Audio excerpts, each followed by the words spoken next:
My dog was barking. He was so mad. I think it was mail. I think he was mad about mail. Okay. Welcome to another fine edition of Quadruple BN, the show all about. We just got stuff in front of my things. All about Blu-rays and Blu-ray accessories and such things as that. I'm back from my COVID-cation. Obviously, last time I was a little, I couldn't talk really well, and we'll see how it goes. I haven't really done a lot of talking for a long time in a while, so we're going to try that out. I got some cold coffee here that I forgot I had on my desk. Happy October, everybody. Let's just roll this shit. Let's roll it. Are we rolling it? Let's roll it.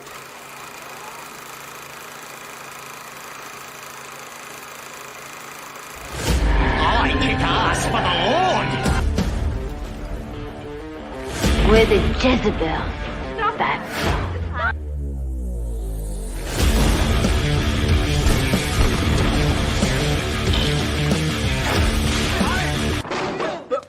Here I come. I want you to get up right now, go to the window, open it, and stick your head out and yell, "I'm as mad as hell, and I'm not gonna take this anymore!"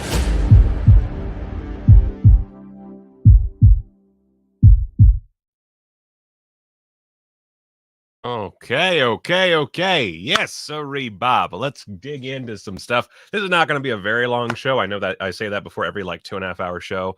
I do have a lot to do for my patrons, specifically my $10 patrons. I'm going to be doing a Death Face Dailies, which is where I do some basically just editing on my fucking movie, and I live stream it for you. So if you're a patron, you can check that out after the show. I have to get through that immediately, so it's gonna be I might go grab a snack and then immediately diving into editing. Let's see here. Are the chops in honor of TCM2? No, I'm kind of digging looking like a sleazy fuck. So I've just kind of started keeping the shit shaved this way. Also, I had it this way when I shot my initial scene in it might be a little off actually, but my initial scene in Dr. Deathface, and it's taking so long that I have to keep it this way either which way. I think it looks, it's that standard issue, receding hairline, everything's thinning, gotta get hair where you can put it thing. I'm quite fond of it. Little question about 4K of Cabinet of Dr. Caligari. We will be getting into that. I am being very selective with what I talk about. I will be talking about Eureka's releases. The most important thing, though, has got to be this fucking Burt Reynolds collection Blu-ray. I couldn't not talk about this. This is from Umbrella Entertainment, and it has a release date of December 7th. And as it's described here, presented within this glorious compendium are some of the legend's most celebrated yet disparate works, each accompanied by a slew of extras for your viewing pleasure. Now, what that says to me is these are the movies that we could purchase for a relatively small amount of money, or lease out to distribute for a small amount of money. But either which way, sit back, relax, and prepare to enjoy the box of Burt. So this includes Cannonball Run, Cannonball Run 2, The Best Little Whorehouse in Texas, Stroker Ace, and The Man Who Loved Women. Now, I'm going to be honest. I've only seen one of these movies. I think I've seen parts of Cannonball Run 2, but for the life of me, I don't fucking remember.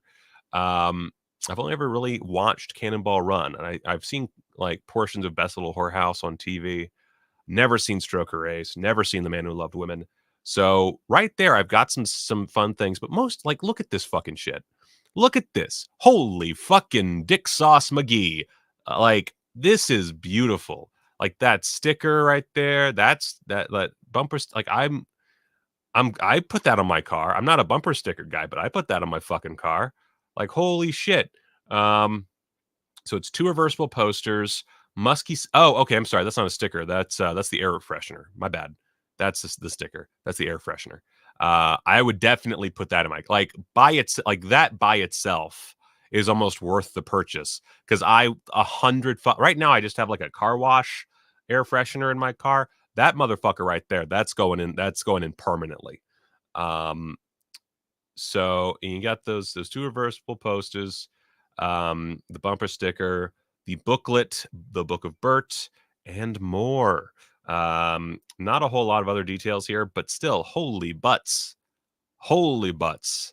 Like, that's like, this is one of those things that you just want on a shelf, you know? Like, this is just one of those, like, well, that's gotta be up there. Come on.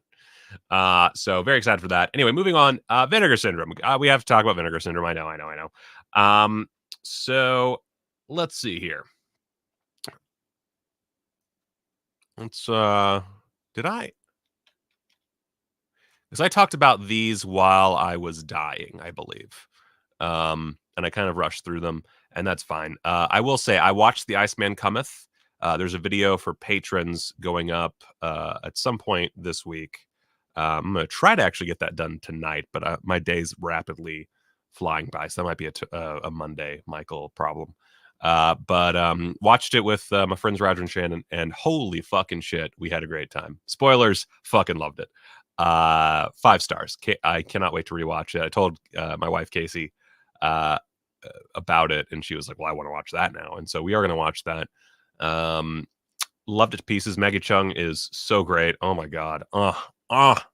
And of course Yun Bao is a god among men. And yeah, I loved everything about it. Cannot wait. I was super high, but that was phenomenal. Anyway, so we got these 2 shirts. Cool. I would honestly, that's a pretty cool shirt, but I'm not going to spend money on a shirt right now. I have so many shirts. I got this look at this sucker. Love this. I love that I'm doing it in the smaller window. Look at this. Look at that. Love it. One of the greatest Godzilla movies of all time. Let's see. So let's start with the porn. I'm not going to go through the pictures because there's a lot of Annie Sprinkle's tits in there. So no time for that. Although, if I can, oh yeah, that actually works. I'm gonna bring the image back. 1 second. I just want to get. Okay, there we go. All right. I wanted to not show any nudity before I brought this up. Okay, so Come With Me, My Love, and Satan Was a Lady. Look at this fucking still. Look at it. That's amazing. I love that. There's a corresponding still. Let me just here. I'll do this. That way I can kind of censor it a little bit. Like that's I love this. I don't know when this is gonna ship though. Don't know when. Oh my god. So let me just. I didn't think this through at all.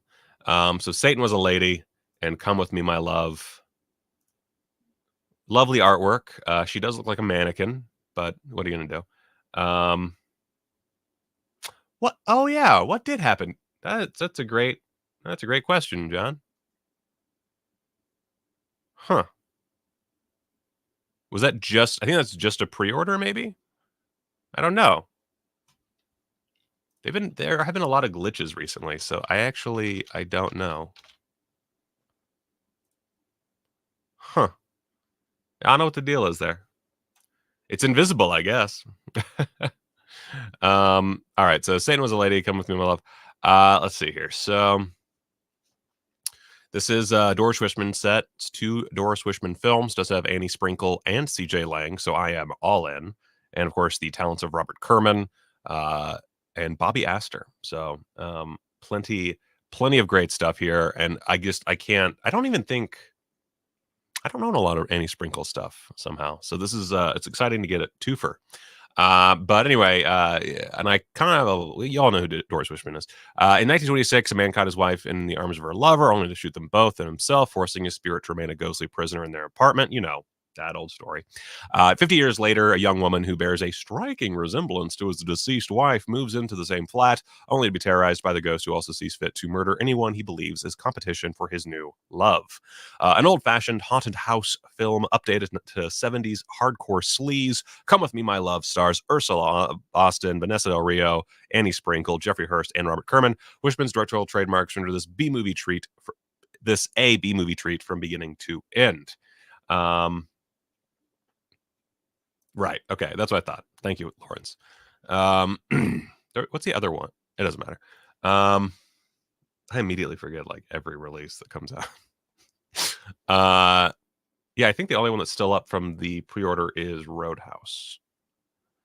Anyway. Blah blah blah blah blah blah blah blah blah. Terry has always been jealous of her sister Claudia, but pretends to be happy that she's gotten engaged to Victor, with whom Terry has been having an affair.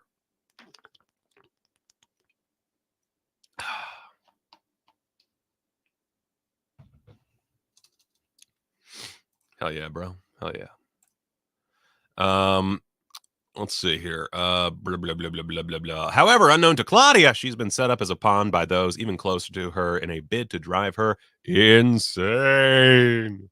The first hardcore feature from Wishman, Satan Was a Lady, is a charming and twisty drama which co-stars Brie Anthony, Annie Sprinkles, CJ Lang, Bobby Astor, and Tony Richards. Zilch on the extras, which I find shocking. I like, guys, if y'all just want to like, I'm already working on releases. If y'all just want me to fucking do the research and make a commentary, like I'll do it. No one wants that, but just get somebody. There's a thousand. Like I'm sure Kat Ellinger's too busy, but like there's someone who could just do a commentary on these things. There's got to be somebody, just a little extra. But it's a double feature disc. I'm into it. I am sad that, of course, it is not part of my subscription. I have to purchase it, discounted, admittedly, but I have to purchase it separately. But I will be buying it because fucking yeah. All right. Is that supposed to be Annie Sprinkle? Because it does not look like her from the neck up. Anyway. I might have. I actually need to double check. I don't know if I ordered that yet. I'm a little all over the place this month, but I am ordering it. Moon of the Wolf. This is an interesting one. Not great. Not great, Moon of the Wolf. I did one interview called Cutting Moon. It's an interview with editor Richard Halsey. Really solid interview. It also has a historical commentary track with Amanda Reyes and Daniel R. Budnick. Looks great. Like I've seen the transfer, and it looks fantastic. And yeah, it was made for TV, as you noted, CT. I guess I'm assuming that this had some life as a VHS title. I honestly don't know straight up like what its history is. It is initially a weird VSA title. I think, like, I hate to say this, but I feel like all the bland shit gets VSA. I mean, I guess technically Video Syndrome Archive, it's really like stuff that didn't get a theatrical release, for being really technical. So, but yeah, it's a TV movie. Oh yeah, I forgot. Yeah, that's right. Homegrown Horrors 2 is also was also a pre-order that's gone. I have not seen Smile yet. My goal is to see Barbarian either tomorrow. Well, I'll probably be too tired tomorrow night. I want to go see it today, but I'm not sure if I'll have time. But either which way, I'm going to see Barbarian first, and then I'm going to see Smile. I just haven't gotten around to it because I'm a busy boy. I actually this is my first like not super ungodly busy day in a long time. So haven't really had much time to see a movie. But Moon of the Wolf. Yeah, it's about it's got a bit of a Southern Gothic atmosphere to it. Don't take that too strong. And it's fine. It's don't expect a lot of wolf action. Jeffrey Lewis over here, great. Not a huge part of the movie, but great. But yeah, you don't get a lot of werewolf action. It's fine. It's fine. It is fine. It's fine. I don't think it's considering all of Vinegar Syndrome's releases, it's not a bad pickup. I implore you, remember, it is a TV movie from the 70s. It is not action-packed. There is not a lot of werewolf stuff in it. You see the werewolf in full for like 5 minutes, maybe, if that. But But yeah, if you like Southern mystery TV movies, hell yeah. It's definitely well made. It's just, it's a 70s TV movie. I just want to, I feel like I need to harp on that because seriously, like, do not expect a great werewolf movie, but it's all right. Oh, I'm sorry that you didn't like Red Sun Rising. I wasn't a big fan when I first watched it. When I was going through it again, I found more to enjoy, but it is fascinating to me that so many people involved consider it like their best movie, and are like, I don't know, like I think Don Wilson in his interview says it's his best film, and I mean, maybe Don. I don't know about that, Don. I don't know about that.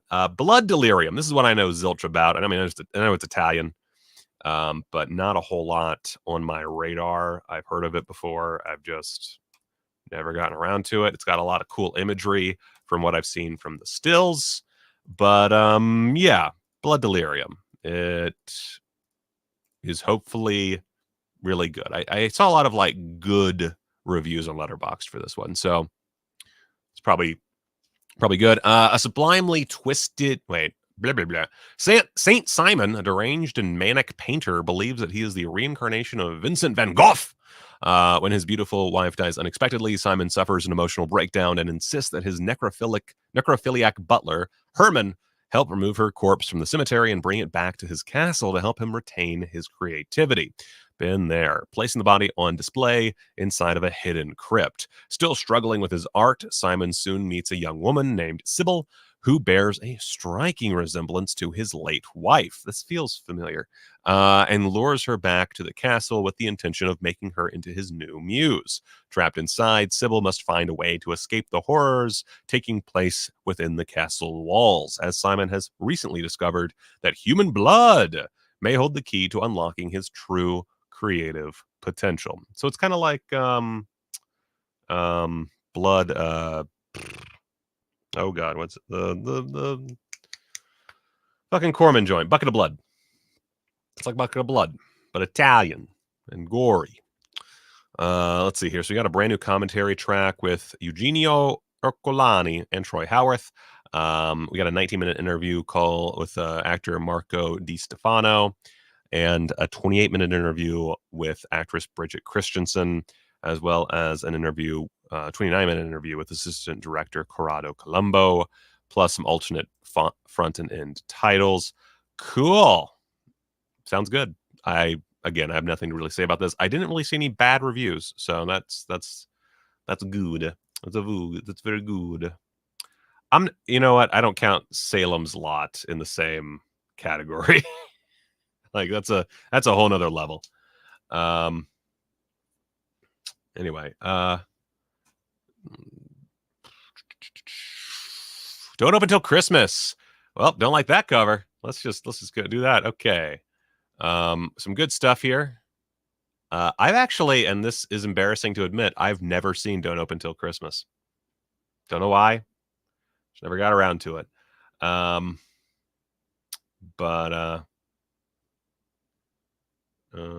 me see this. What would you say about the year in retrospect for the yearly subscription? In my opinion, it's great. Cheaper option for collectors, but the outlandish garbage can be annoying. Overall, love it. Well, I'll probably do a video like going over everything. I mean, I like it so far. I mean, it's a set and forget type thing. I just don't think about it. But I mean, if you were to like just go through, I mean, like some of the stuff that we've gotten or are getting, like, I mean, the Roadhouse is separate, right? Yeah, never mind. Roadhouse is separate. I should get a copy. But you got Texas Chainsaw Massacre 2 4K coming at you. You got Don't Up Until Christmas. Got a fucking Paul Nashy joint. Mutant High, while not my cup of tea, is a very in-demand title. Iceman, you got, these recent fucking sick-ass Hong Kong movies, and apparently more on the way. Amityville Horror 4K, again, not my cup of tea, but pretty rad. I mean, I think that overall, like, you look at these, any row, there's something worthwhile going through it. Like, Forgotten Jolly, boom, good. But also Righting Wrongs and The Incredible Melting Man. But you are saddled with The Birds 2, which a lot of people, I don't think, cared for. And then Hot Snake and Guns and Guts, which I didn't finish Guns and Guts, even though I did the fucking interview for it. You know, so it's a bit of a mixed bag, but you've on this row 3 great titles. And you go one row down, Shriek the Mutilated, even if you don't like it, is a very important title. You've got a double feature of Jess Franco films, a porno, and the 4K of Thriller. Like, hot diggity damn. And I mean, and yeah, and we have you know, how the fuck do I go? Where's my? Wait a minute. I'm not stupid. Is the front page just static now? What the fuck? Okay, let me just. But yeah, if you go down, I mean, you know, another like random. Why did that? Oh my god, whatever. Voyage of the Rock Aliens, fucking quintessential release. You know, Scared to Death, great release, important film. Let's see. Doopy. Another selection, you know, we've got I know I mentioned the porno. We don't get the pornos anymore. I think that does bother me that we don't get the pornos anymore. That drives me nuts. But let's see, like we got Miami Connection, hot diggity fuck. Alien Private Eye is an absolute classic. Let's see here. Got Reform School Girls. So every like you go through any row, you're gonna find at least one like hell yeah release. Some are lesser than others. I mean, you know, this one's tough because there's 2 Picaramas and a VSA. But I would say Drop Dead Fred is a very interesting choice, and at very least is not a like objectively just bad film. You know, and down here, I mean, okay, this one's a bit lame. I'll give you that because Scary 61st is an all-timer, but it's not included in the subscription. And of course, this Picorama, while great, is not included. Sister, widely panned. Beware Children at Play, I think, is worthwhile, but definitely isn't like a subscription, you know, sexy boy release. But Madman UHD, Forgotten Jolly, immediately we're right back over here. Dead Heat, fucking Dead Heat 4K. That's beautiful. Steel and Lace, a lot of people loved. I'm on record as not particularly caring for it, but a lot of people love that fucking movie. Ebola Syndrome 4K, fuck yeah. Creature, hell yeah. TC 2000, I think, is really good. So I think, you know, if you go through it and you're just like booping along, Trauma, fucking hell yeah. Dario Argento, fuck yeah, man. Got fucking Ticks, got fucking Laughing Dead. Laughing Dead is fantastic. This Nothing Underneath Too Beautiful to Die double feature, stylistically really fun. Not great movies, but stylistically really fun. So Devil Story, all-timer, right there. Fucking all-timer Vinegar Syndrome release, and it's right next to Blades, which is a hell of a lot of fun. And then we also got Flesh of Frankenstein, which is one of the this is the year of Vinegar Syndrome making fuck ups. But Resurrection, great 7 ripoff. Holy shit. But I agree. Let's see here. And CT's been disappointed, and I think he has an explanation here. I guess it's mostly the mainstream stuff, 4K reissues, but especially with this month, the packaging seemed to be getting less impressive. I will give you that. As much as, and Tough Guys Don't Dance, by the way. We got Tough Guys Don't Dance this year. Wait, that is this year, right? I'm not crazy. Yeah. Yeah? Yeah. Alien from, like, I mean, I think we're doing pretty good. That said, like, the cover art has been hit and miss. I think like this month, for example, everything's pretty good. I love this werewolf versus vampire woman art. The Dodo Until Christmas art. I don't like that it's going to get my video demonetized, but I like it. The Texas Chainsaw Massacre art, fantastic. I think all that art's really good. Moon of the Wolf is a little iffy, but I like the back art quite a bit. You know, obviously we had that Mutant Hunt snafu, but it's the alternate artwork. I'm not too worried about that. Let's see. I feel like Vinegar Syndrome is like gem mining. There's some dirty turds and some diamonds in the rough. Like Devil's Story, so subjective. Some say it's garbage, some love it. It's a wild card. I think that's the beautiful thing about Vinegar Syndrome is you have all these, you know, it's not going after quality. It's going after preservation of things that most people wouldn't preserve while also being a business. So on the one hand, like, I don't love that they did Amityville Horror. it doesn't make me very happy because it means I have to own Amityville Horror, and I'm not a fan. I do need to rewatch it because admittedly, I think the last time I watched it, I was at youngest. I was in college. I believe I was in high school. So I might come around to it.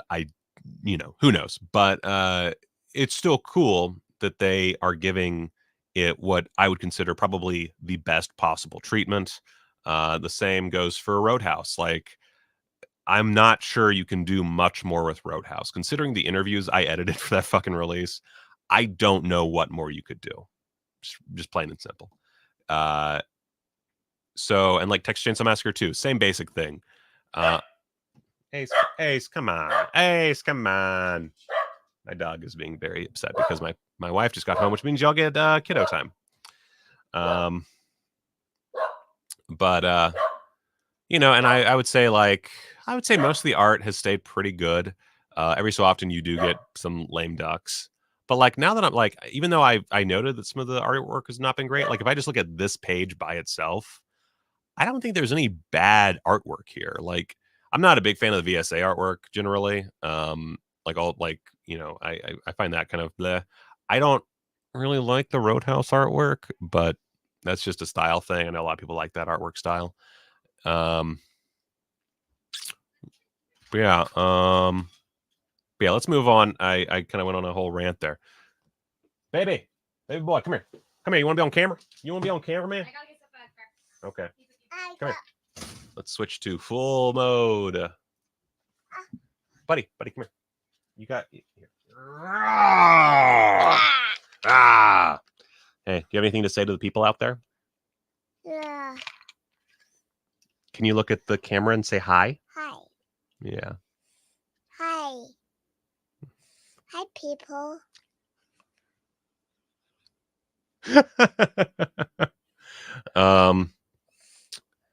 What did you do today? Me play. You played. Mm-hmm. What did you do just now? Me play kit. I don't know what that means. What do you have in your hands? My toy. Yeah, your toys. What's that toy? What's this? Mocha. It's a monster truck. Mm-hmm. Okay, that's cool. Can you show the people the monster truck? Well, that's not okay. There you go. Yeah, look at that monster truck. Do you love monster trucks? Mm-hmm. Do you love Roadhouse? Mm-hmm. Do you think Patrick Swayze is a dreamboat? No? You don't like Patrick Swayze? No. Do you like Leatherface? No. No. Oh man, he's taken after his freaking mother. No, me like chocolate. You like what? Me like chocolate. Oh, look at that. You made a pumpkin? You painted a pumpkin? Mm-hmm. Look at that artwork. And look at this Oh, wow. artsy piece. Look at this. Oh, speaking of artwork, like Vinegar Syndrome, hire my son. Did you do a great job? Mm-hmm. Good All right, job, let's go buddy. see what this package is from your grandma. Okay, I love you. Can I have a hug? Bye, people. Okay. Bye, Ella. Say have a good day. Bye-bye. Say enjoy Vinegar Syndrome. Thank you. Oh man. Yeah, he's very talky now and very huggy ever since he came back from his trip. I'm not a big on the Roadhouse artwork, but that's a minor criticism, I think. I'm not. It looks like you know why I don't like it is it looks like an HDR photo, and boy howdy, when I tell you I don't like those things, I don't like those things. But it's fine, and I think. I feel like it looks better in person than on screen. And beyond that, it's a sexy ass transfer. You've got a ton of extras that I guess I probably can't talk about right now, but they really like mined the depths with this one. Like I really don't know what else you could do. You just straight up. So that's great. It's an ultimate edition of Roadhouse. I don't think you necessarily need to throw away your like Shout Factory release if you already own that, but it's still cool. So I personally, I would love less mainstream titles.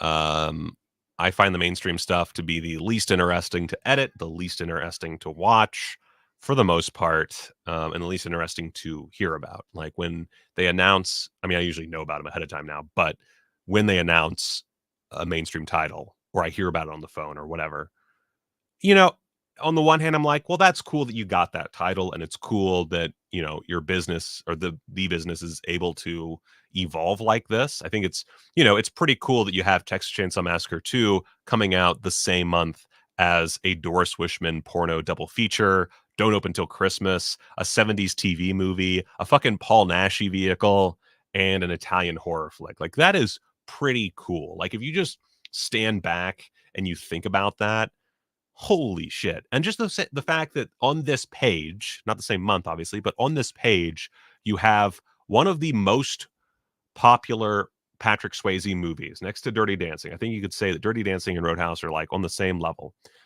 But one of the most and Ghost, I guess. But one of the most popular mainstream films ever, next to Texas Chainsaw Massacre 2 and all the shit I just said. That's amazing. That's fantastic. Matt, go fuck yourself. I think that's beautiful. And I think if they can stay doing it like this, so that we have like one of these guys, a porno, and then an assortment of other things like this, like a nice varied assortment, phenomenal. I love it. Like I think that one of the not a problem with Shout Factory, but something that differentiates them from Shout Factory. Shout Factory, everything kind of feels, not everything, but a lot of it feels within the same mold as far as popularity and like how like it's usually mainstream or just sub-mainstream in general. Now, obviously not all titles, but with Vinegar Syndrome, you could get anything. You could get fucking Roadhouse, mostly because it's an MGM title.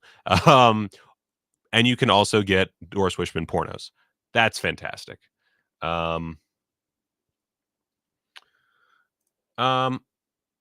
mean, Moon of the Wolf, I think it's had maybe a shitty DVD. I don't know anything about Blood Delirium, so I can't really say anything there. Yeah, I mean, let's see. What have they... I don't think Buried Alive has had a release post VHS. I could be wrong there. I don't know the history of Ice Man Cometh at all. But yeah, I mean, you got Unmasking the Idol. That's a big one. These Mexican Westerns are a big one. Yeah, Incredible Melting Man already had a release fairly recently. That's a little lame. Got this Jess Franco double feature, which I believe might have gotten some shitty DVDs, but did not get a proper, like, solid release at any point up till now. Shriek of the Mutilated was one that we've been waiting on forever. Like, I think there's, like, and the Forgotten Jolly sets, I mean, also not always without, like, I know that, oh, shoot, what's the name? From the last volume, Ursula, whatever the fuck it was called, had a nice Severin DVD release, but, I would say that while they're not digging up the most obscure things every month, I think that there's enough, like, decent upgrades to kind of battle it out with the less decent. Like, Texas Chainsaw Massacre 2. Is it cool that it's on 4K? Yeah. Are the previous releases, I have the Arrow one, are the previous releases defunct because of it? Is it like that big of a step up? I don't think so. But it's cool. And, I think that we've gotten enough big boys this year that every so often not getting all the big boys is fine. And again, I think usually they come up with like the ultimate edition of something. Not all the time. I do think it makes me sad that there's no extras on this Picorama release, for example. But they try really, like having seen behind the scenes how much work goes into these, like, like the fact there's only one interview and a commentary on Moon of the Wolf, there's good reason for that. You're not going to get anything else. This is just it. You're done. Like, there's nothing else to really mine there, unless you're going to do additional commentaries for historical purposes. But that's all you're going to get. So I don't have a problem with this at all. I say it all. Again, I would like less mainstream stuff, if only because there's a reason I like Vinegar Syndrome so much, and it is the discovery or the upgrade for things that would not normally get a big upgrade or a nice, sexy addition. I don't have anything to say about that.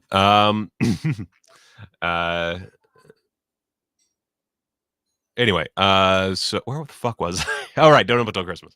Let's just go down here. Let's get those boobs out of the way. So it's just days before Christmas in London town.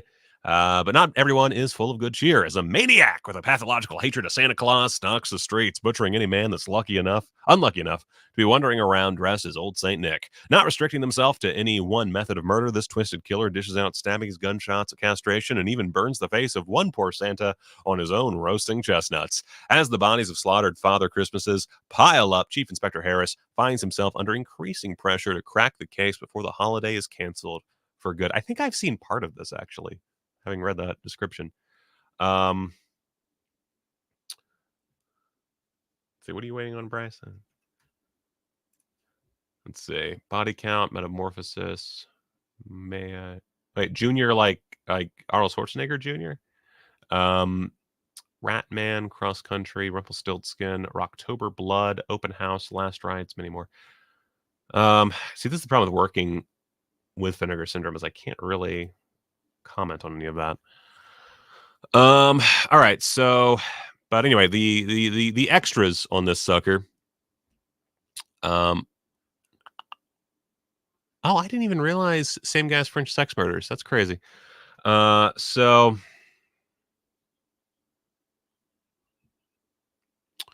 let's see here. I did not work on this one. Just fucked up.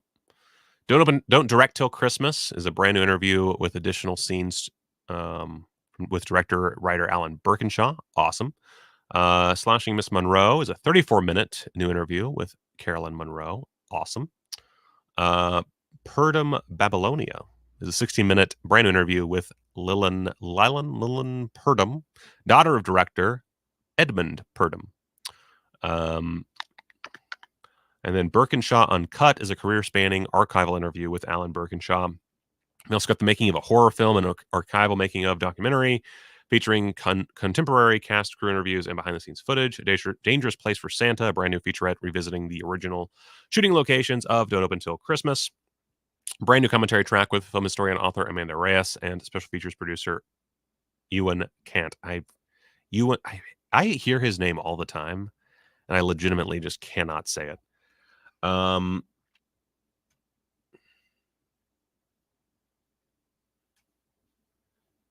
would like more films with Oingo Boingo in the soundtrack, actually. We've also got deleted and extended scenes from I think I just said that, Never Before Seen Rough Cut, and behind the scenes stills gallery. Sounds great. Sounds great. Werewolf versus Vampire Woman, starring Paul Naschy. I haven't looked through this yet. It's a 4K, and that excites me. Paul Naschy on 4K. Who, like, the world we live in. I don't remember who put this out before. I know it's been put out. But this looks great. I think this is one where I wasn't able to participate because all the interviews are in Spanish, which is one sad thing. Sometimes I don't get a lot of work because I don't speak the language. Let's see here. Infamous werewolf Vladimir Daninsky has been brought back from the dead after a mortician carelessly removes a silver bullet from his heart. Hate that. Unable to stop himself from viciously killing anyone in his path, he begins a search for a sacred cross which can finally cure him of his monstrous affliction. Meanwhile, Genevieve and Elvira are scouring the French countryside for the final resting place of Countess Vanessa, who, according to legend, was a vampire who thrived on the blood of young virgins in order to retain her beauty. One night, they encounter Valdemir, who offers to aid them in their quest and leads the two women to, I hate these names, Vandessa's tomb. However, while in the process of opening it, a drop of blood falls onto her skeletal remains, thus doing the old Black Sunday, reanimating and rejuvenating her desire for blood and revenge from beyond the grave. Now faced with an evil capable of even more brutality than his own, Valdemir realizes that he's the only hope in defeating Countess Vandessa. The third released film in the Valdemir Daninsky saga, Leon Kelmovsky's The Werewolf versus Vampire Women, aka Werewolf Shadow, is considered one of Paul Naschy's crowning achievements, and co-stars Gabby Fox, I'm going to say it that way, Andre Resino, star of Holocaust 2: The Revenge, and Patty Shepard. Brimming with gothic atmosphere, brutal violence, and an underpinning of eroticism, Vinegar Syndrome is delighted to present the world UHD debut of The Werewolf versus Vampire Woman, newly restored in 4K from its 35mm original camera negative, and including 3 different cuts of the film, its international export nude version, its clothed Spanish version, and an integral nude Spanish version. That's another thing that I really I really love. Even when they are re-releasing things, they're if at all possible, they are getting the OCN. Sometimes they don't because it doesn't exist, but at all possible times we get the OCN, and I think that's fantastic. That's the other part of this that I think some people kind of just skim over, is they're giving us the best possible scan of these films, and that's fucking cool because a lot of companies are going to skimp a bit. That said, the competition is narrowing. I don't think that, I think Vinegar Syndrome is the best in the game in that regard, but there's enough competition that, they probably need to up their game in some capacity. I don't know what the fuck they're going to do. I feel like we're at a point where, like, what do you even do to up your game? There's not much, which is cool. That's great. That's amazing that we live in a time like that. I mean, I remember living, through VHS and the early DVD days. I was just thinking the other day about how fucking ratchet it was that you could, if you weren't paying attention, accidentally buy a cropped version of a movie that is also available in widescreen back in the day. Like, that was so fucking stupid. Anyway, so we got 3 versions of the film. The Man Who Saw Frankenstein Cry, Paul Naschy, The Life and Legend of a Horror Icon, is an 80-minute feature-length documentary featuring Mick Garris, John Landis, Javier Botet, Joe Dante, Carolyn Monroe, Paul Naschy, and more. Cool. At least one murderer in that lineup. Brand new video interview with Sergio Molina, the son of Paul Naschy. Cool. Theatrical trailers, 3 alternate title and credit sequences, and an extensive stills gallery. Cool.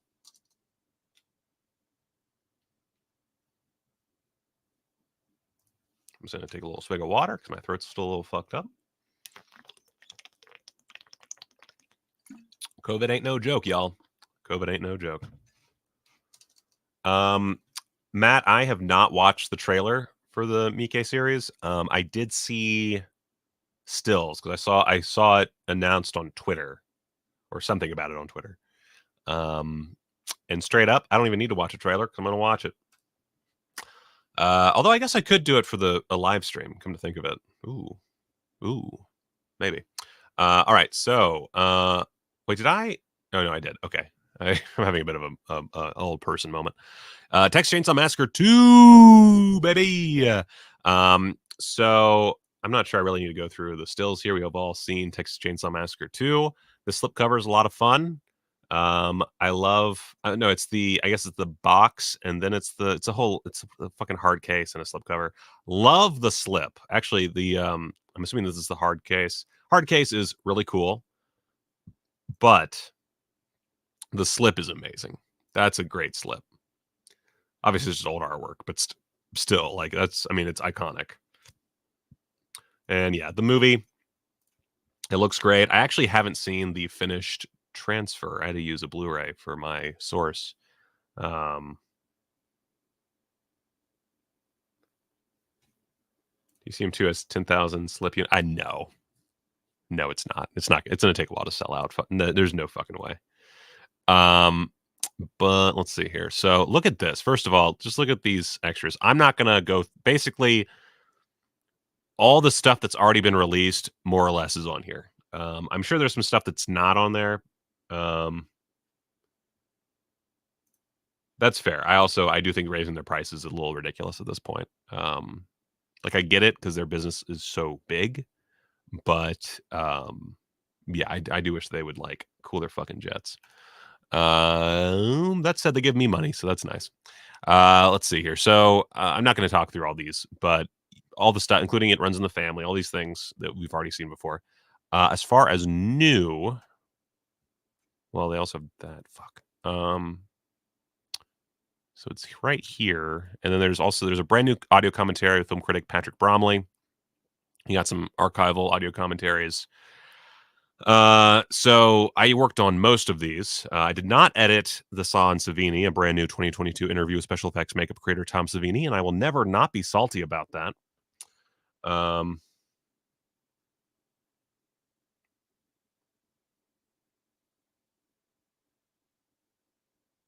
see here. Stretch Lives is an interview with Carolyn Williams. I don't remember the run times of all these. I kept them all pretty lengthy overall. There's a few that are a little shorter. I don't think anything is shorter than 10 minutes. Don't quote me on that, but I'm pretty sure they all go near or past 20 minutes. I think it's been a minute since I edited these together, but you've got an interview with actor Kirk Sisko. He was the actor who played the I think sheriff or cop who talks to Dennis Hopper at the crime scene on the highway.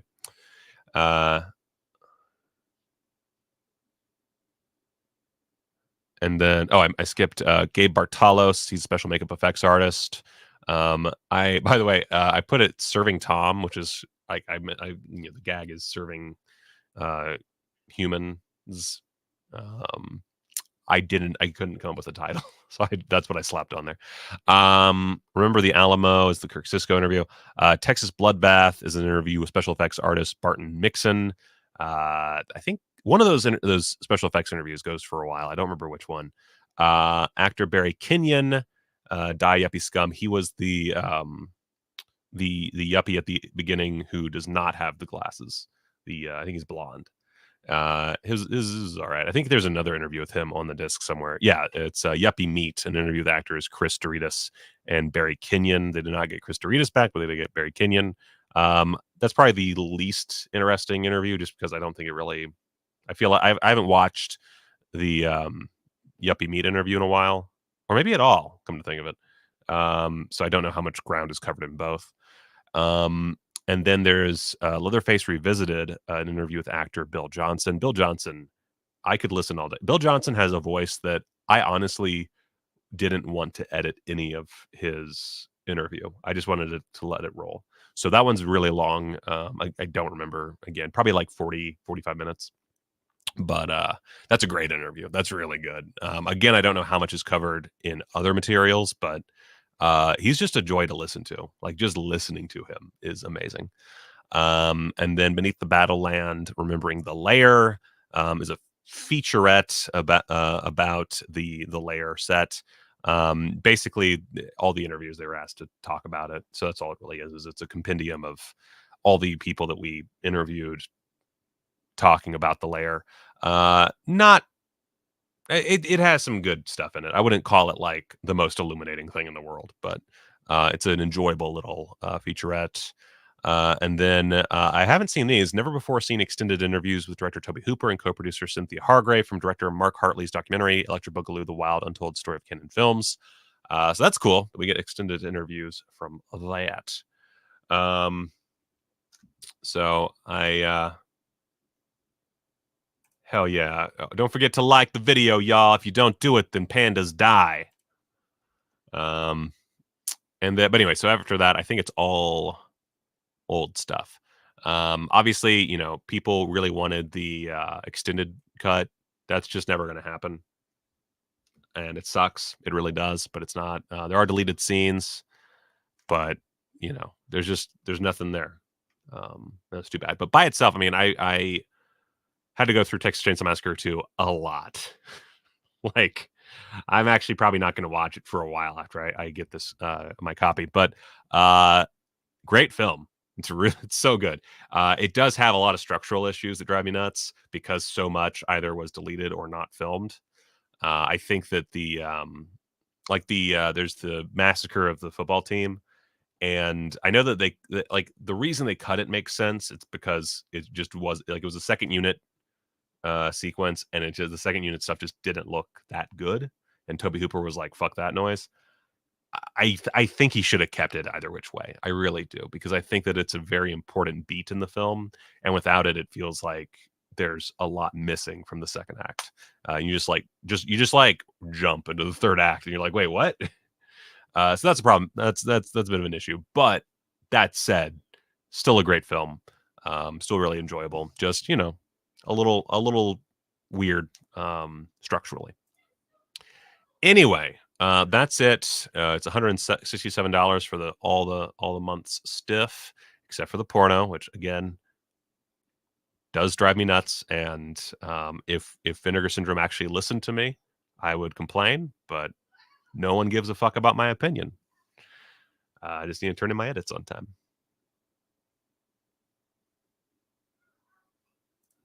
Yeah, I didn't even think about. I like that I came up with something that is a DP as well without thinking about it. My mind's just always on the DP. Anyway, Dead Pandas. So let's go over the partner labels because Vinegar Syndrome wants your money. Wants your money. So this is just a lot. So Zero Grad is the first one. That's from Death Crocodile. God damn. Like, look at this shit. It's a man's head as a cake. This looks amazing. Let's see what we got here. So, part Kafka, part Agatha Christie, and part Monty Python. Director Karen Shaknazarov's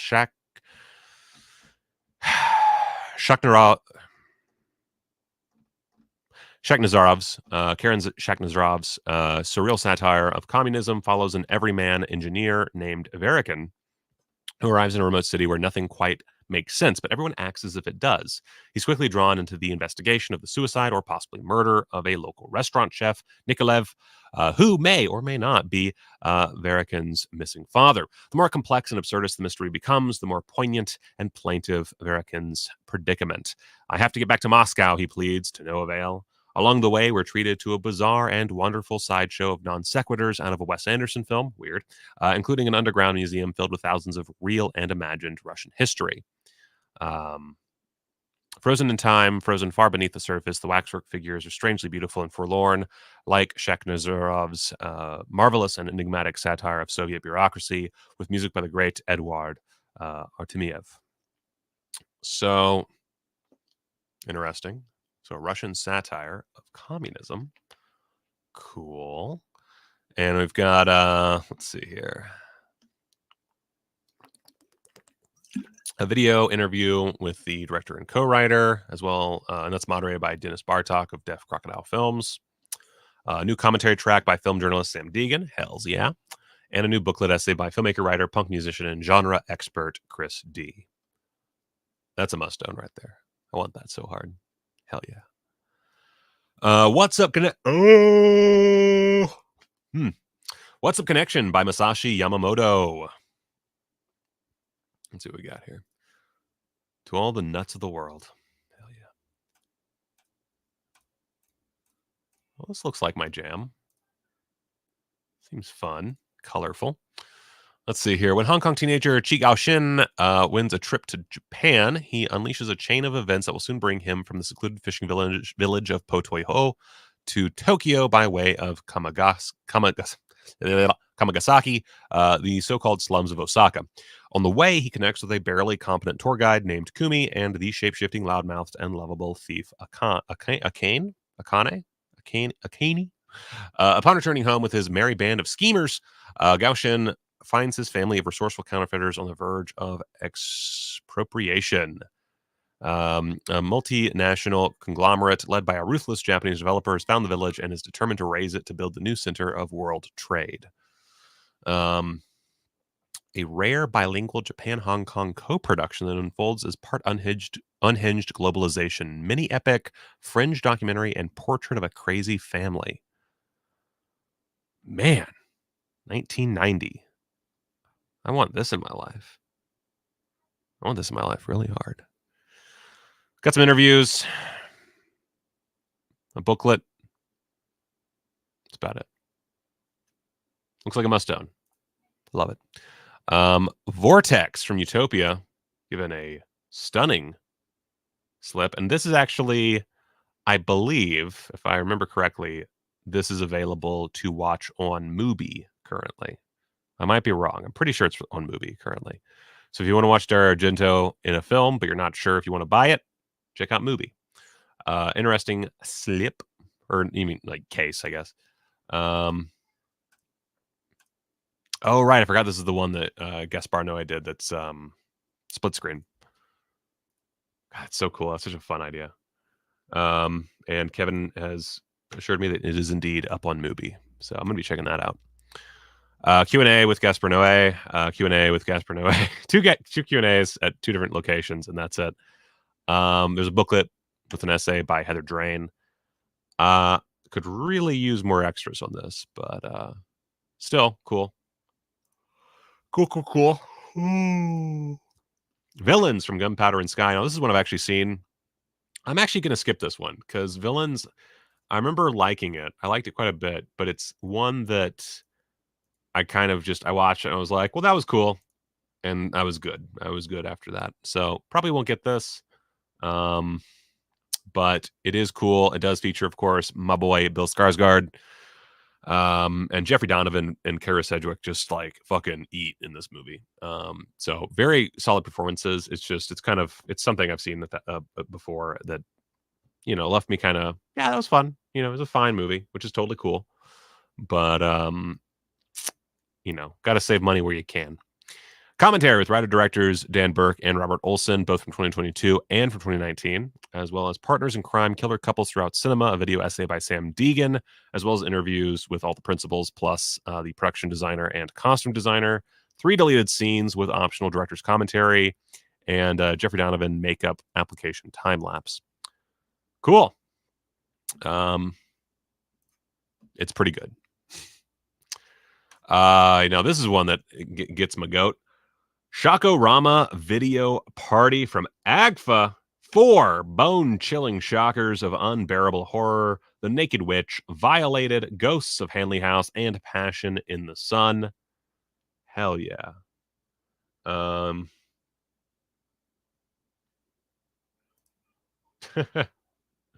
If it helps, even though I don't get drunk and I do have friends, I don't watch these with anyone. I think a party for one is A-okay.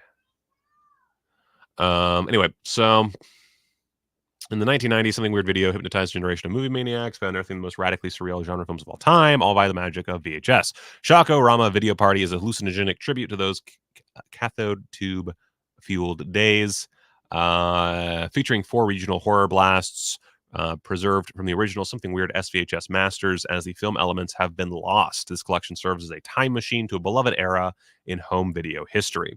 1 second. The Naked Witch, 1-part documentary and all parts unreal. This Texas-made exploration of witchcraft from Larry Buchanan is a dreamy travelogue, 2 parts unknown. Violated is a precursor to Psycho. Is a DIY horror noir, was filmed in the gutters of New York City and written by exploitation producer William Mishkin. This is apropos of nothing, by the way, but seeing like 59 minutes, 67 minutes, it makes me realize like I could be making more movies if I just like designed them to be the ideal length of a film, which are these lengths. I mean, maybe not 59 minutes, but I think like 65 to 85 is like the perfect runtime for a movie. For most movies, obviously, like, you have your Tarkovskys and stuff that require a little bit more, but for movies like this, for like exploitation pictures, horror, like anything that's not like an epic of some kind, generally speaking, can be done in 65 to 85 minutes. That's not a hard rule. It's just, I find that that's a great runtime. Heyo, Lindenhawk in for the quote of the day. Yeah, it is pretty cool. It is very cool. This makes me happy. Let's see here. Ghosts of Hanley House, right on the outskirts there at 85 minutes. Written, produced, and directed by one-time filmmaker Louise Sherrill, this phantasmagorical DIY version of The Haunting appears uncut for the first time on widely released home video. Passion in the Sun at 69 minutes, also known as The Girl and the Geek. This carnival set rampager from Texas Wildman Dale Berry is outsider trash art of the highest order. We do get archival commentary with director Larry Buchanan and Nathaniel Thompson, and trailers and shocked out trailers and drive-in snipes, which I'm hoping is a long collection. You also get the full uninterrupted program in all-night slumber party mode, which is cute. I do wish there were more special features as always, but this is still pretty cool. It's a shame that these are only available through these SVHS masters. It's, it sucks that there's no film elements, but I'll take what I can get, man. I will take what I can get. And that's pretty cool. Oh my God, I'm just dying. Oh. Private Chat is one that I had heard about, and I like that this is painted, by the way. That's really cute. And it's been one I'm meaning to watch. I might try to watch it streaming before I purchase. That said, there are only 1,000 units available, so this is one to keep an eye on. Is this with... Yeah, it is Julia Fox. Cool. Julia Fox, great ass.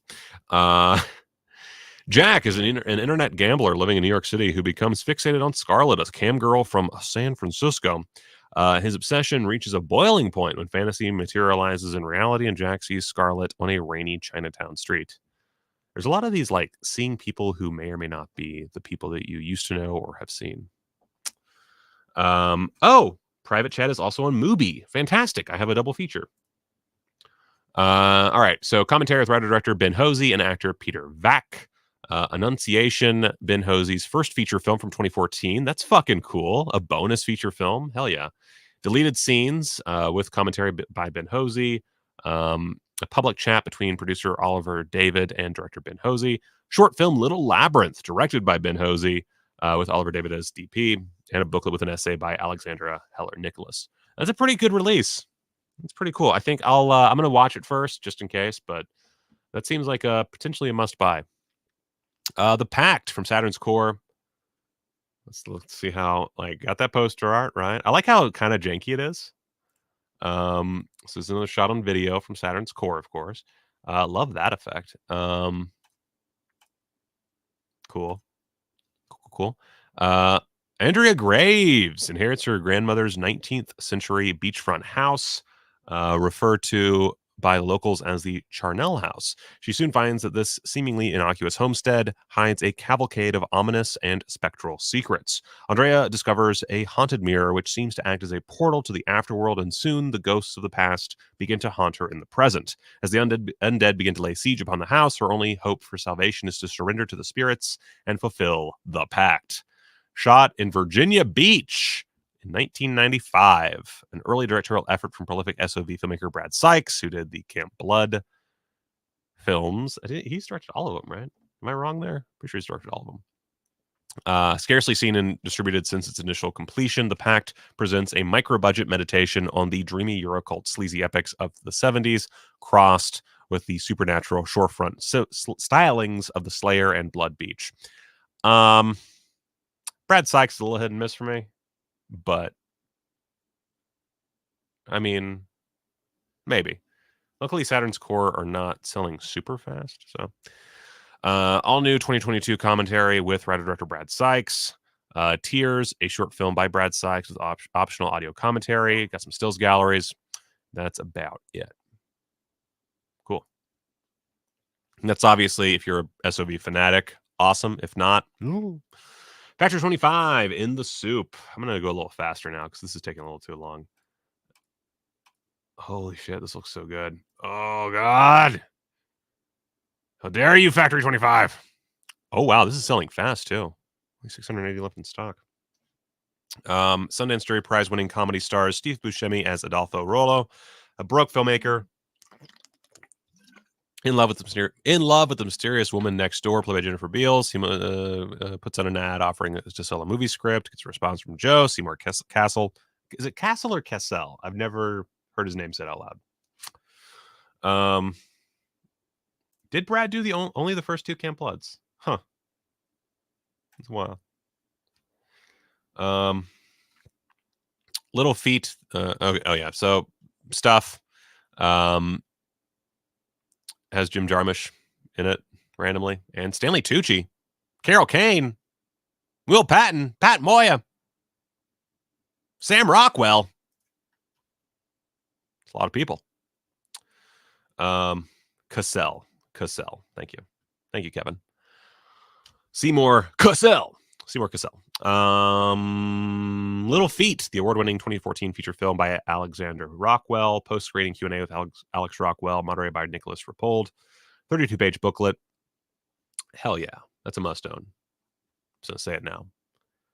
Grand Jeté by Isabel Stever. I'm a total slut for Altered Innocence. I'll honestly buy anything that they put out. This looks good. Looks artsy as fuck. Looks a little pretentious. My kind of film.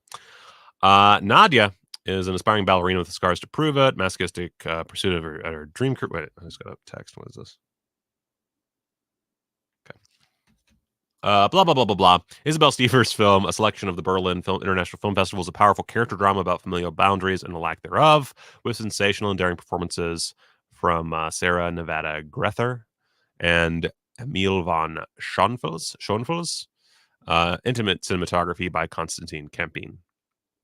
All we get is an interview with actors, the actors already mentioned, and that's it. So kind of bleh on the extras, but potentially really good. Let's see here. Blood Hunter. Oh wait, fuck! I did a thing. I skipped some. I'm trying to get through. Death Simber from Culture Shock. What is this is 2019. Has Barbara Crampton, Tiffany Shepis, AJ Bowen. This could go either way. I honestly don't know anything about this, but Death Simber. I feel like this was on Shudder or something at some point. Feed yourself 24 macabre morsels of holiday horror as you work your way through the cinematic advent calendar from hell. Oh, right. This movie. Okay, now my memory's jogging. Got all kinds of people. Got Lucky McKee, John Cook Lynch, Ruggero Deodato, BJ Colangelo, notable Twitter personality, BJ Colangelo, and others. Zach Shieldwater. Water. Oh my God. All these extras is what we get, which a lot of these are like introductions. I don't really put a lot of stock in those because usually like a few seconds to like a minute long, but bunch of interviews, some alternate stuff, director's cuts, extended rough cut. Yeah, plenty of stuff. Q&A that lasts nearly an hour. Cool. I might have to pick that one up. All right. Dakra from Decanologue.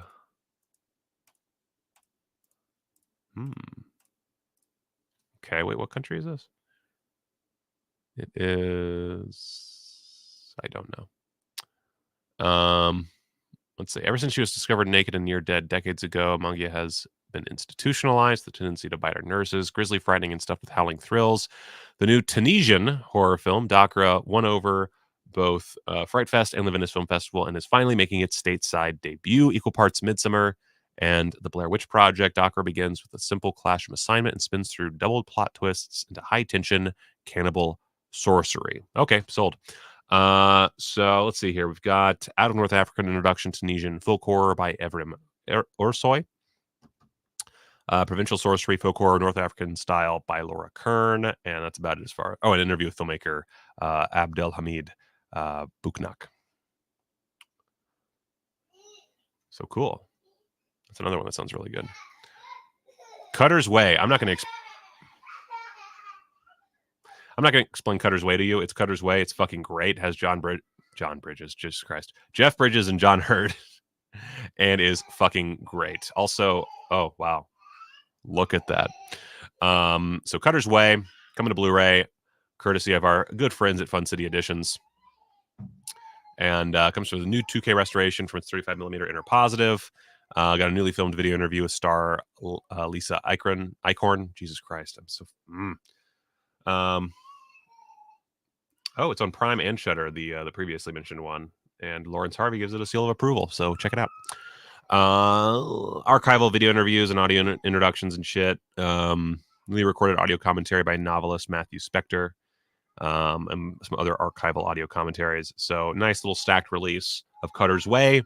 Must own. I'm not going to say anything else because you should fucking buy it. I think Twilight Time put out Cutter's Way. That does sound familiar. I do not remember, but that does ring the old internal doorbell. Blood Hunter from VH Shitfest, which I don't like how they spell it, but whatever. Jack Schrum in Blood Hunter. Look at that. That's quality right there. What is that, beta? Let's see here. Oh wow, this is so easy. A vampire living in rural Kentucky takes a bite out of crime. That's all you need to know. Okay. Thank you guys. I like that it's directed by Jack Schrum and Chuck Ellis and starring Jack Schrum and Chuck Ellis. From 1996. Got a making of featurette, audio commentary, raw footage, still gallery, archival interviews, and subtitles. Sold. Cool. And then finally, a lot of people talking about this. Amityville Curse from Canadian International Pictures. Did not have this one on my fucking radar, and that's awesome. That's cool. That's really cool. I'm not gonna go into the plot. It's Amityville shot in Canada. So audio commentary featuring Paul Karup of Exploitation.com and film historian Jason Pachonsky. I guess if he's French Canadian, it would be Paul Karup. Man, I am already dying again.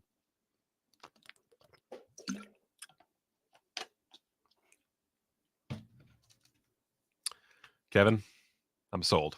Let's see here. So then we get interviews with director Tom Barry, actress Donna Whiteman, cinematographer Rodney Gibbons, and then there's one that's just Gibbons reflecting on his body of work. Which I would have just made the same interview, but whatever. Booklet featuring a new motion picture Purgatory comic strip by Rick Trimbles and an interview with Ghost Hunter author Alexandra Holzer. I don't like Ghost Hunters, but that's cool. So I would say between the audio commentary and the interviews and just, I've never seen Amityville Curse, but I've heard great things. I'm into it. So overall, really solid releases this month. If I was strapped on a budget, I would get, I'd get Zero Grad. Might get What's Up Connection, Shakarama Video Party, In the Soup, and Cutter's Way, Amityville Curse. I'm already over budget. As far as the main stuff, I mean, it all looks really good. Moon of the Wolf, if you're not a subscriber and you're looking for stuff to cut and like save for a sale, definitely Moon of the Wolf is the one to cut. I just really can't. I really need to warn people about Moon of the Wolf, because even though I do think it is good, it is a very specific type of good that a lot of people are going to complain about. I know on the fucking Facebook group, there's like, what's the worst fucking Vinegar Syndrome release? It's going to be Moon of the Wolf on those lists. Anyway, so that's Vinegar Syndrome. Bunch of great stuff. Exciting times that we live in. And I'm just really happy to be a part of a lot of these releases. Well, I want it, but I'm trying to be, strict. I want all of them. I say that. I don't want villains. I'll probably say no to one or two others, but anyway.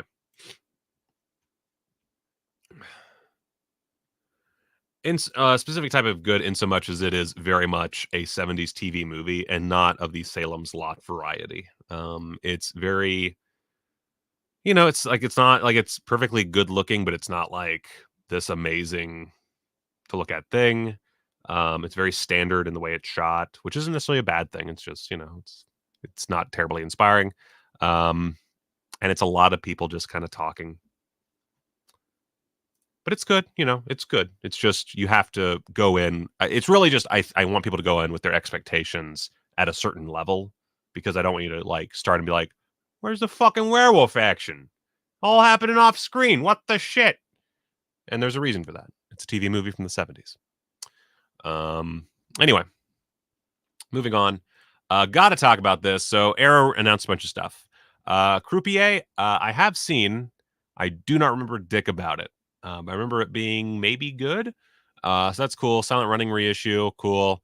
Oh right, and they have a 4K of Silent Running. I don't think I ever bought Silent Running, so that actually works really well for me. I can just get the 4K. Although I'm assuming that's just the 4K, and that does bother me. Anyway, they got Steelbook and Deluxe Steelbook and normal. I'm assuming the Deluxe maybe has the Blu-ray. Maybe, I don't know. I could look this up. I'm not going to. Nightmare at Noon, which was put out by Shout Factory, I believe. That's a oh my god, I forgot the name of the filmmaker I love so much. Whatever. I still haven't watched it. And then a newer film, The Leech, which looks pretty cool. Anyway, all that bullshit aside, Ju-On the Grudge collection, baby! Let's just fucking dig into that motherfucker. All right. The worst part of this fucking release? It comes out in December and not right fucking now. All right. So it's a UK release. Don't care. Luckily I have Nico Mastorakis. Thank you, filmmakers. God damn it. I hate when that happens. Nico Mastorakis, great filmmaker. Haven't seen Nightmare at Noon. I'm sure it's fun. Anyway.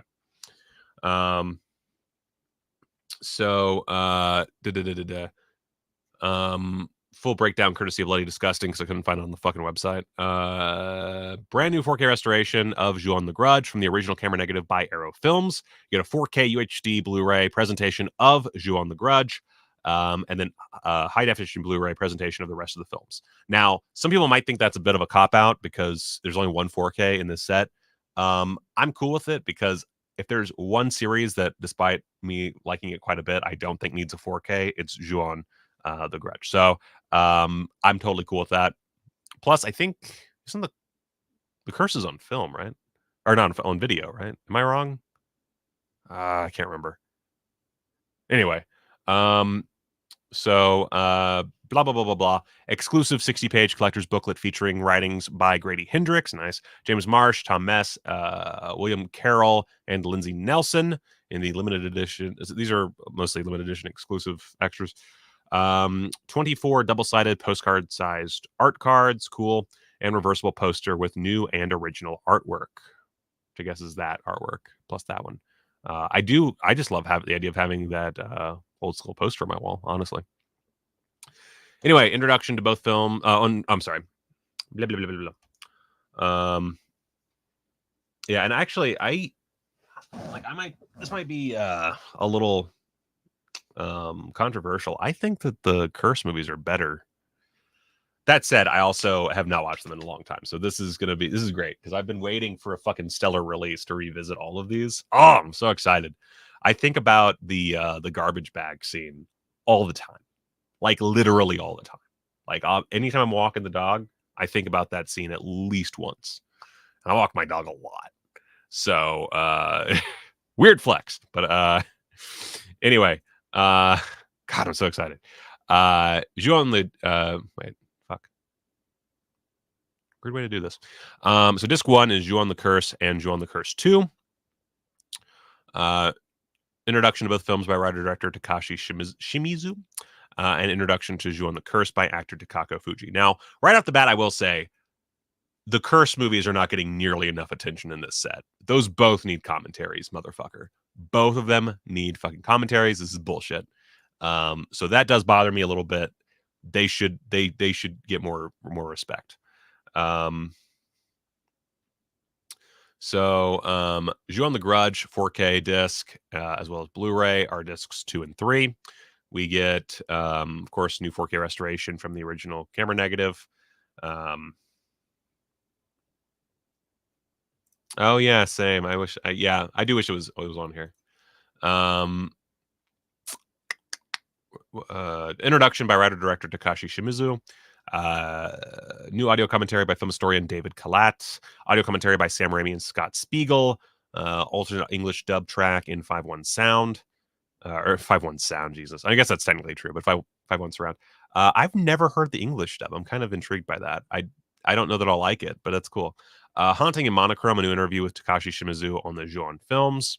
Being Kayako, a new interview with Takako Fuji on her role as Kayako. The Evolution of Ju-on, a brand new featurette with authors. And is it more of a hard J? Is it Ju-on? I just realized, like, considering it's Japanese, I guess it would be like it would be a harder J, right? I'm kind of doing a J, but I guess it would be like a J, like a Ju-on. I don't know. I'm not good at languages. I'm not good at American.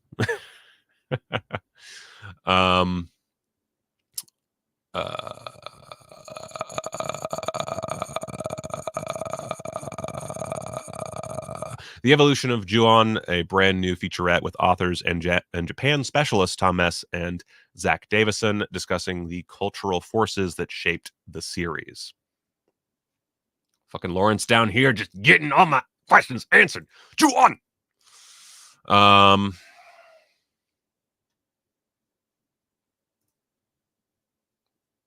That's kind of funny. So John, the Grudge. Oh fuck, God damn it. And you know what? I wish they had the just a side note. I know this would be like impossible rights wise, but I would love the Netflix series. I would also love the American movies. Specifically the newest one. I think it's just called The Grudge. But I really liked that. I know a lot of people fucking hated that movie. I thought that was great. I thought that was the most Grudge-like Grudge movie of any of the American versions. Anyway.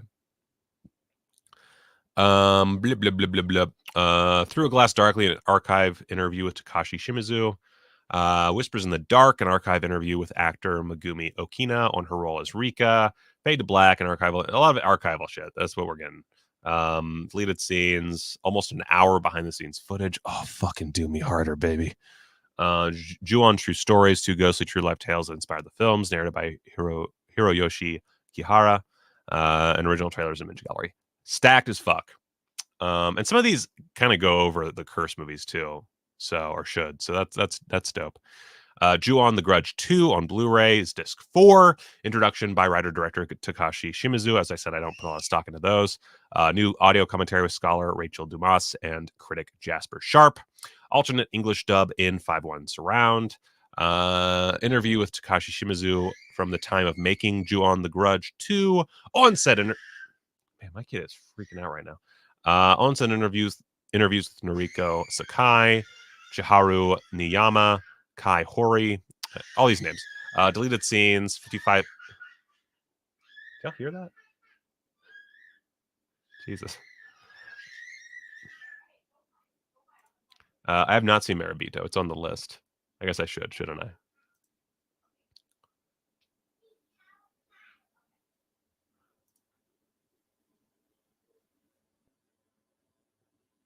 Huh. I didn't know that about. I'm so sorry. Oh, it's fine. It's funny. I don't know. He's broken. He's broken. My son's broken. Anyway, on-set reports by cast members, premieres and stage greetings footage from Japan, Taiwan, and Korea, trailers and TV spots, image gallery, and then Ju-on White Ghost and Ju-on Black Ghost. Not the best films in the series. So I'm okay with this being kind of small. Introduction to Ju-on Black Ghost by writer-director Mary Asato. New interview with Mary Asato, original trailer image galleries. So yeah, Ju-on. Mary Bito? Really? That can't. Come on. Don't fuck with me.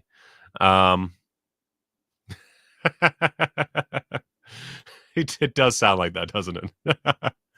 I think my only real hang up here, and it's one that I'm sure like they could not possibly do. I kind of was always hoping that we would get like a master collection of like everything in like a Gamera style set. That's what I really wanted. And obviously we didn't get that. That would be like so prohibitive that I can't imagine it happening. So it's not really a negative. It's just my expectations not being fully met, but also being way too high. So I think this is cool. I love the artwork here. I think it's really nifty. And I'm just excited to finally own these on fucking Blu-ray. God damn, it's taken way too fucking long. So this is super exciting for me. I'm very happy. So I'll be picking that up. And yeah, I wish it was coming now because I want to watch them all now. I want to do it now. So that's cool. Also, the Monsters review, Rob Zombie's experimental sitcom origin story overstays its welcome. True. Probably do a video on that at some point. Oh, I did bring this up on the UK site. Well, anyway, I went through all that already. I'm bad at things. God, it's so cool. I'm so excited. Oh, I'll probably pick that up through Diabolic, I guess. I was going to talk about their new releases. I don't really care. So I'm just going to move on. And then let's actually talk about this last. Let's start with Eureka. So, Casablanca 4K. Hate that art, but that's cool. Really hope it's good. I always worry about these like big studio releases of classics on 4K. I'm always a little worried. This kid is freaking out. That's a good question. Actually, I've been like mulling a video on that exact topic. So, Das Kabinett des Dr. Caligari. The Cabinet of Dr. Caligari is coming to 4K through Eureka. I don't know that this is necessary. This seems a bit much. At the same time, I don't own a copy of Dr. Caligari, of the Cabinet of Dr. Caligari. And I like Eureka's work. I like the art on this release. I love the film in question. So I think I'll get it. That said, I don't think you need to get fucking Cabinet of Dr. Caligari on 4K. There's only so much you can do with a film that old. Yeah, I don't know. Wait, what is it? Oh, I guess it's not up there. Anyway, so you got score by Cornelia Schwer from 2014. You got a score, so multiple scores. You got 2 scores, one from 2014, one from 2019. Original German intertitles and with optional English subtitles. That's cool. Brand new audio commentary by Kevin Lyons and Jonathan Rigby. Audio commentary by film historian David Collette. The Asylum in Film. Brand new interview with author critic Kim Newman. You Must Become Caligari, video essay by film critic David Cairns. Caligari, The Birth of Horror in the First World War, a 52-minute documentary on the cultural and historical impact of the film. I think that's based on a book, too. On the restoration, 3 short video pieces on the film's restoration. That's super cool. That should be in with every film, by the way. I don't care how repetitive. Trailer and limited edition 100-page book featuring archival writing and articles, including vintage writing on the film. Blah, blah, blah, blah, blah. Oh, an original Variety review of the film. That's pretty cool. And my phone is blowing the fuck up. So that's cool. It's December 5th, street date. Again, I don't think this is necessary. But if you don't own it, why not? You know what I'm saying? If you already have a perfectly good release, just stick with it. Unless you don't want to. And then I'm not going to talk about The Cat and the Canary and the Ghost Breakers. I don't give 2 shits. It's just the facts. But Yes, Madam, I do. Yes, Madam holds a special place in my heart because that was the secret screening with New York Ninja at Beyond Fest last year, which I'm very sad I couldn't make it this year. But I love that movie. I've only ever seen it high as fuck. I am sad that I will probably never get to see it with the Halloween soundtrack attached to it, which was part of that print. Or in such a degraded condition. I like watching prints of movies. But that being said, Yes, Madam is fucking great. Has Michelle Yeoh and Cynthia Rothrock. Also features wow, Wow. I did it again. Lost the name of a great director, but man, my brain is just fucking fried, isn't it? Wow. Anyway, has a bunch of great people in it. Is the point? So this one has brand new 2K restoration of the film. Cool. Original Cantonese mono audio, original English dubbed audio, optional English subtitles, newly translated for this release. I'm assuming this is Region B, so we might be seeing this from another boutique in the States soon, considering this. Corey Yoon's in it. Yeah, that's not the director I was thinking of. Wow,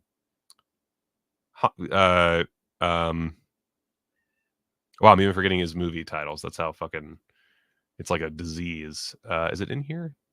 No, it's not. He plays like the kooky guy in the movie. Fucking God,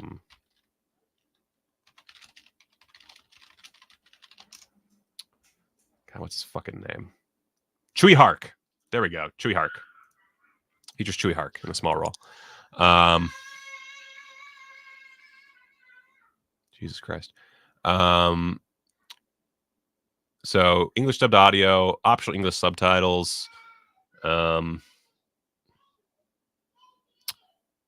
new feature-length audio commentary by Frank Jang and Michael Worth. Brand new feature-length commentary by action cinema experts Mike Leader and Arnie Vanima.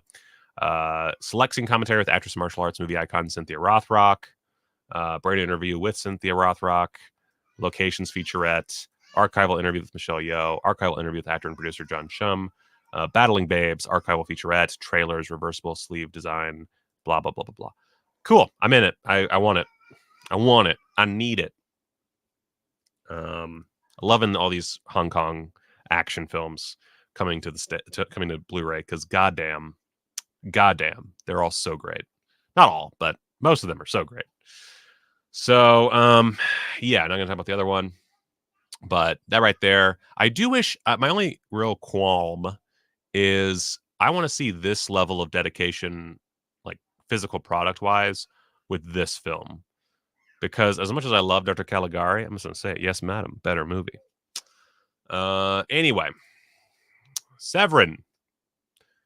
They released a new bundle, or have put up a new bundle for pre-order, rather. Which you can get, you can pay in 4 interest-free installments of $16.25. Tempting. But these are 3 Bruno Mattei films. Double Target, Cop Game, and Born to Fight. Hoo boy. So Born to Fight, shortly after completing Strike Commando 2, director Bruno Mattei, screenwriters Claudio Fragasso and Rosella Drudy, and stars Brent Huff and former Miss World Bond girl Mary Staven, immediately reloaded for another shot in the Philippines exploding hut classic, when a badass Vietnam veteran is hired by a television reporter to return to the jungle hellhole where he was tortured as a POW. The fuse is lit for betrayal, vengeance, massive fireballs, incongruous Austrians, and a slow-motion Brent Huff unloading millions of rounds of ammunition while screaming. Blah,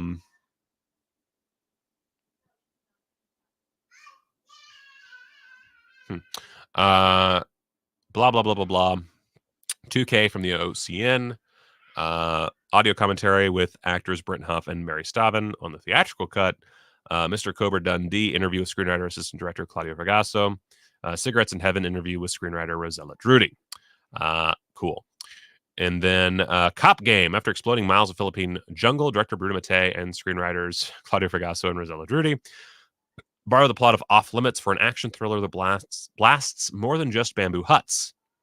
In the final days of the Vietnam War, a squad of rogue U.S. soldiers begins slaughtering American officers.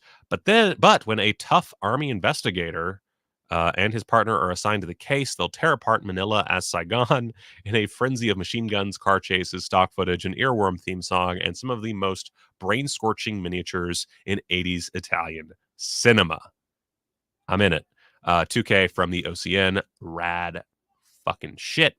Got an interview with Claudio, interview with Rosella, and an interview with producer Franco Guadenzi. Plus extended scenes. And then Double Target. Also 84 minutes. Perfect runtime. Hell yeah. Take everything you think of with Bruno Mattei exploitation, says DTV connoisseur. Replace Red Brown with Miles O'Keefe, and that's how awesome this movie is. When terrorist attacks ravage Southeast Asia, the U.S. government recruits former loose cannon commando Bob Ross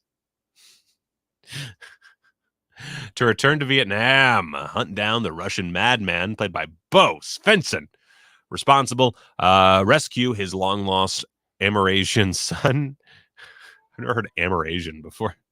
And destroy anything that gets in his way. Starring a bunch of people, including Donald Pleasance, who I'm sure was there for a day. It's called Claudio Fragasso and Rosella Drudy's most absurdly ambitious and hyper-violent Philippines action epic of them all. Now restored in 2K from the OCN. Italian Masters of War. That's basically just it's more interviews. Interviews with Claudio, interview with Rosella. So pretty easy, pretty cheap production here as far as the special features. Because I mean, a lot of these are just the same interview cut up, I feel like. But that's cool. I can dig that. If you like Bruno Mattei movies, this is a must-own collection of films. If you don't, stay away. That's what I would say about that. So that's cool. Nothing else to really talk about with Severin right now. I do have a box of Severin stuff next to me. But that's I feel like that's something for patrons. Yeah, cool. There's definitely more news to be had, but I feel like that's enough for me. We've been doing this for an hour 36. I said short, and I think technically this is a short show. So with that being said, thank you guys so much for watching. I appreciate it. In the comments, let me know, not in the chat, in the comments of this video, let me know what else I should cover.